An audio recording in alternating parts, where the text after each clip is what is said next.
Okay, let's dive right into this explainer. Today, we're going to explore that pervasive modern anxiety around inequality. And we're going to do it by asking a massive foundational question about how society truly rewards us. Because let's be honest, we see these massive wealth disparities all around us today, and we naturally want to understand the hidden architecture behind it all.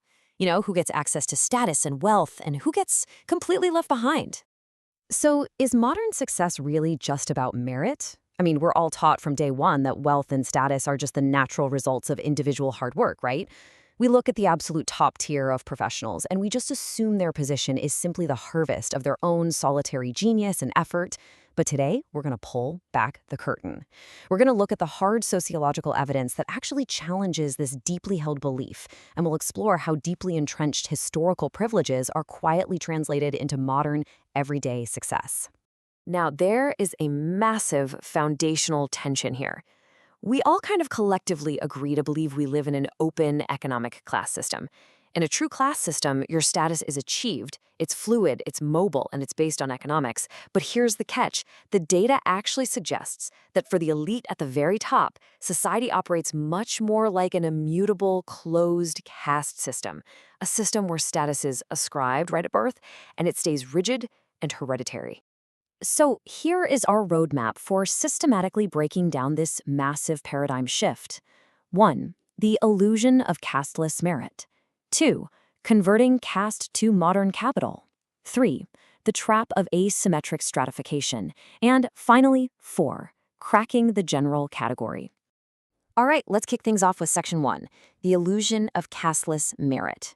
We really need to dismantle this romantic myth that high status is purely a reflection of some casteless, natural genius.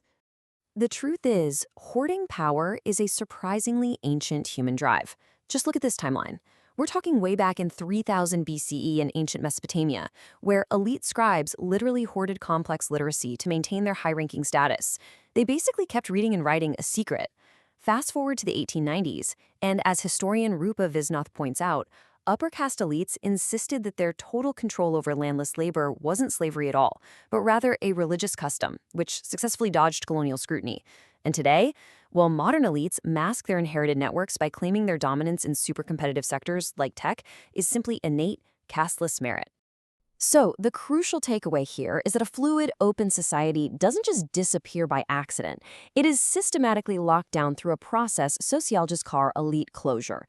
This happens when an upper class decides to basically pull up the ladder. They adopt strict marriage practices, cultivate social apartness, and build an impenetrable fortress around themselves. They literally turn what should be a mobile, dynamic class into a lockdown hereditary dynasty. Moving right along to Section 2, converting caste to modern capital. We need to uncover the actual magic trick here. How exactly do you take ancient privilege and convert it into a modern credential? If we look at David Moss's brilliant research on Tamil Brahmins and the IT sector, we can see the exact three-step social alchemy happening in real time. First, you take authorial caste capital. We're talking generational land control, literacy monopolies, and tightly closed social networks. Second, you encash that privilege by funneling it straight through elite, highly competitive, modern institutions. And finally, step 3, you rebrand the resulting shiny new credential as pure casteless merit. Boom. You have successfully washed the history right off your privilege. This brings us to a fascinating concept called transactional pathways.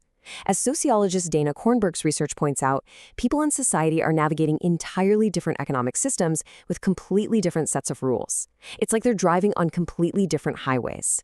Whether we are looking at the informal waste economy in Delhi or high-rise global tech corridors, the institutional channels available to you are often completely predetermined by your lineage.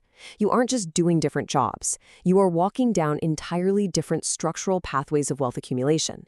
As researchers C.J. Fuller and Haripriya Narasimhan so perfectly note, Tamil Brahminhood and middle-classness have become mutually constitutive of each other. Think about that for a second. Historic caste privilege doesn't just vanish when the modern world arrives. It simply puts on a sharp suit and tie and renames itself middle-class merit.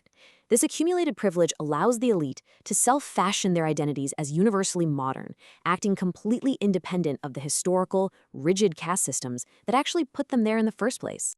Which brings us nicely to Section 3, the trap of asymmetric stratification. Let's see how this builds into a profound, almost dizzying sociological paradox. Sociologist Satish Deshpande frames this whole dynamic as asymmetric stratification.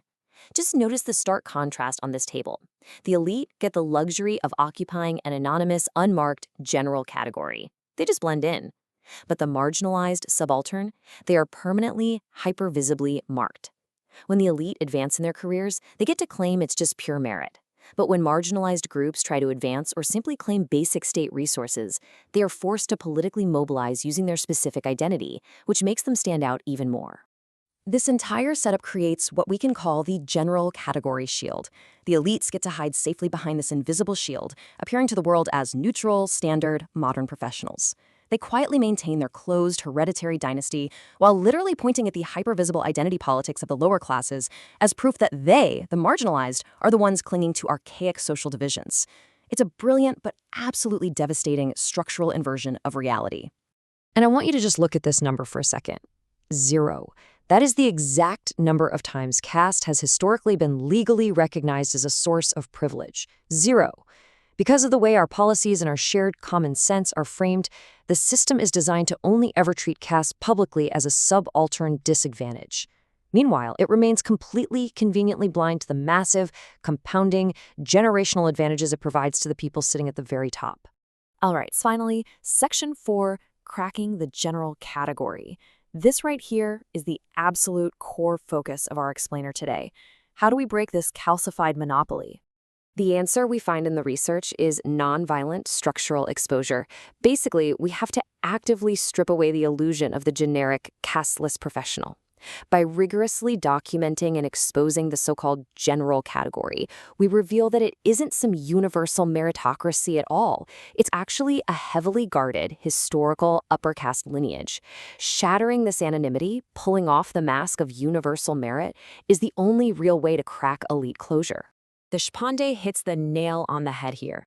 He notes that upper caste identity is such that it can be completely overwritten by modern professional identities, while lower caste identity is so indelibly engraved that it overwrites all other identities. Exposing this hidden upper caste lineage is incredibly disruptive for one simple reason. It completely denies the elite the ability to silently hide behind the word merit. It forces their historical privilege to become just as visible as the marginalized group's historical disadvantage. So, when we systematically expose the unmarked category, we are actively throwing a wrench into that magic alchemy we talked about earlier. By shattering their anonymity, you disrupt the conversion of caste capital into modern credentialed capital. You yank away that protective shield and level the playing field by demanding that the closed historical networks monopolizing these high-end credentials are finally dragged out into the light. Because ultimately, as historians of global racial capitalism like Sheetal Chabria remind us, relying on these hidden, unfree hierarchies isn't some weird glitch in the modern economic system. It is a core feature. The engine of capitalism actually relies on these specific, localized forms of racialization and caste to manage labor and constantly revitalize wealth accumulation. If we truly want to understand how wealth works today, we absolutely have to recognize that caste and class are deeply, permanently entangled. As we wrap up this explainer, I want to leave you with one final, genuinely provocative question to chew on. When you look around at modern success, whether in your workplace or in the media, will you just accept the illusion of the unmarked casteless genius, or will you choose to crack the closure, look past the shiny credentials, and demand to see the history behind the merit? The choice is entirely up to you. Keep exploring the hidden architecture around you, and I'll catch you in the next explainer.